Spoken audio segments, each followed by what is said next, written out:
کسی گاؤں میں ایک لکڑہارا رہتا تھا جو اپنے گزر بسر کے لیے روزانہ جنگل سے لکڑیاں کاٹتا اور بازار میں آ کر بیچتا تھا۔ اس کے ساتھ اس کا ایک شاگرد بھی تھا جس کا نام علی تھا۔ علی سارا دن اس کے ساتھ رہتا اور کام میں اس کا ہاتھ بٹاتا تھا۔ ہر روز کی طرح جب ایک دن وہ جنگل میں لکڑیاں کاٹ رہے تھے تو اچانک ان کو شیر کی آواز سنائی دی۔ جیسے انہوں نے چنگھاڑ سنی وہ دونوں گھبرا کر جلدی سے قریب کے ایک درخت پر چڑھ گئے۔ اچانک وہ کیا دیکھتے ہیں، ایک بہت بڑا شیر جو اپنے منہ میں ہرن کو اٹھائے ہوئے تھا، قریب میں ایک درخت کے نیچے بیٹھ کر وہ اپنے شکار کیے ہوئے ہرن کو کھانے لگا۔ لکڑہارا اور اس کا شاگرد دم سادے درخت سے چمٹے رہے اور اس کو دیکھتے رہے۔ کافی دیر بعد جب شیر کا پیٹ بھر گیا تو وہ بچے ہوئے ہرن کو وہاں چھوڑ کر چل دیا۔ شیر کے جانے کے بعد جیسے ہی لکڑہارا اور علی وہاں سے نیچے اترنے لگے تو یہ دیکھ کر وہ پھر سے اپنی جگہ پر دبک گئے۔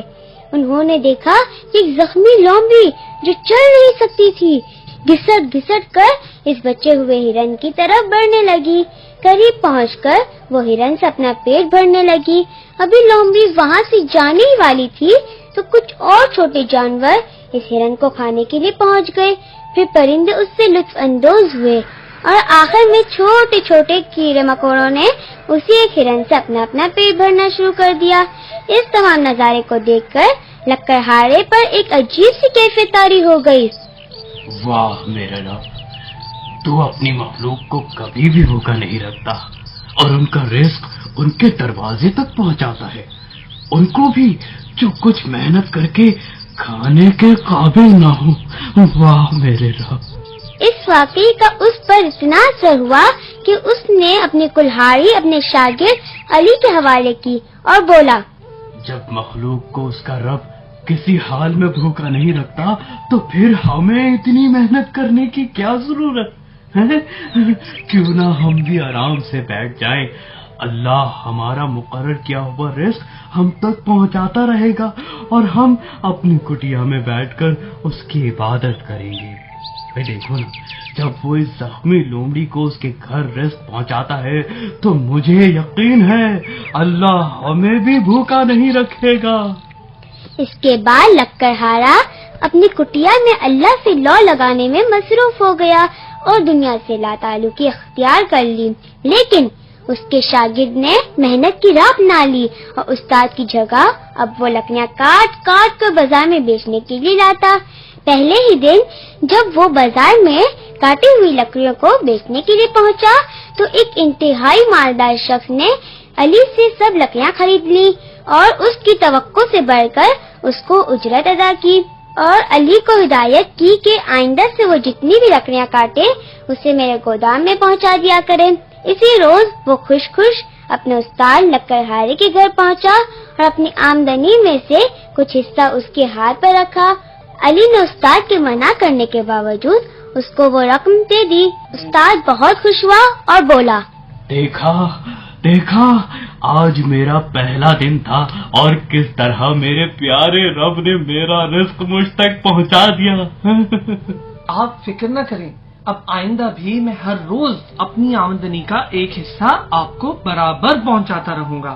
دن گزرتے گئے اور شاگرد کی آمدنی میں اضافہ ہونے لگا اور وہ نہ صرف اپنے استاد کو اس میں سے حصہ دیتا رہا بلکہ دوسرے غربا کے لیے بھی لنگر کا اہتمام شروع کر دیا۔ دوسری طرف استاد نے اس کو غیبی امداد سمجھتے ہوئے اپنے آپ کو دنیا سے مزید کنارہ کش کر لیا۔